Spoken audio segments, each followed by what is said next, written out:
Do you love seeing people get humiliated? Are you in need of a good old-fashioned plane crash? How about a car crash? Well, gather around the fire and let me tell you the story of Marimar, a Mexican telenovela with so many face slaps and bitchy eye rolls that you'll probably need a Xanax to get through it, because telenovelas are hell. Marimar is the story of a very poor girl who takes baths in the ocean and has never cut her toenails in her entire life. Marimar lives in a straw hut with her abuelitos, who are like 112 years old and always look like they're lost, and her best friend, a dog that talks with the voice of a 50-year-old grown man. Si Marimar se muere, ¿yo pa' qué quiero vivir? One day, Marimar's grandparents tell her that they're sick and tired of only eating fish. So she sneaks into someone's private farm to steal a carrot and some eggs.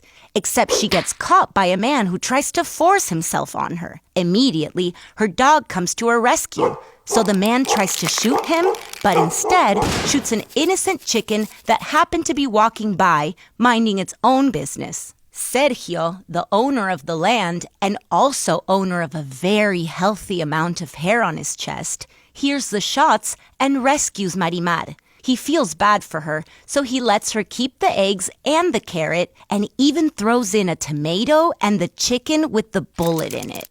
His kindness is so big that she instantly falls in love with him. The next day, Sergio and his father are riding horses wearing matching outfits when they bump into Marimar. And he's like, hey, and she's like, hey. So he invites her over and is like, I'll marry you, but only if you cut your long-ass toenails and take a shower because you stink like a fish. Marimar follows his hygiene instructions, so he comes over carrying a trash bag with a wrinkled, hideous wedding dress inside, and they get married. I know, it's the most romantic thing you've ever seen. Things get even more terrible for Marimar when she moves in with Sergio's rich family, and his garbage stepmom immediately starts treating Marimar like crap for being poor.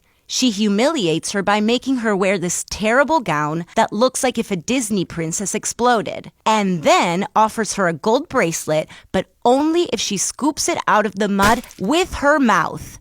It gets worse, guys, because then she has her arrested for stealing the bracelet. Marimar gets put in jail, where she has to share a cell with a drunk senior citizen that eats all her food.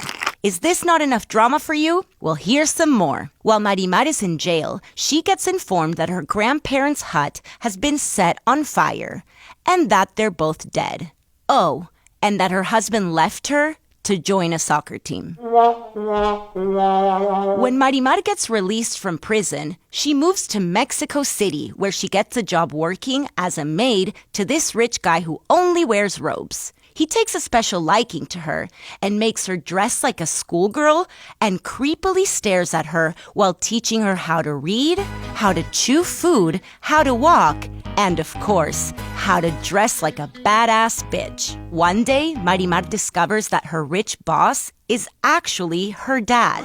The creepy coincidences don't stop there. Guess who Marimar bumps into while on a date with her dad at the opera? Yup, her shag carpet-chested husband who abandoned her and is now kicking himself in the ass because she's looking hotter and more refined than ever. Things seem chill now, so obviously we know tragedy is about to strike.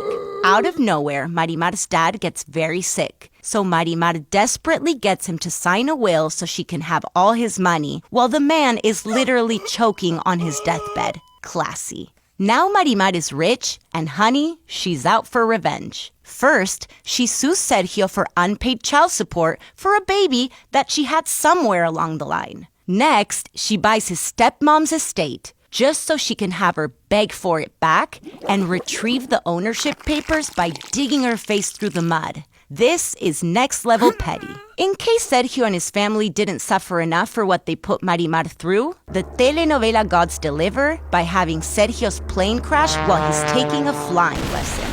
And just for shits and giggles, make his stepmom get into a nightmare car accident that causes her to literally burn alive. Now that Sergio has no dignity left, Marimar is finally ready to forgive him and take him back. So the couple gets married, and he gives her a kiss so passionate, it looks like he's about to rip her face off.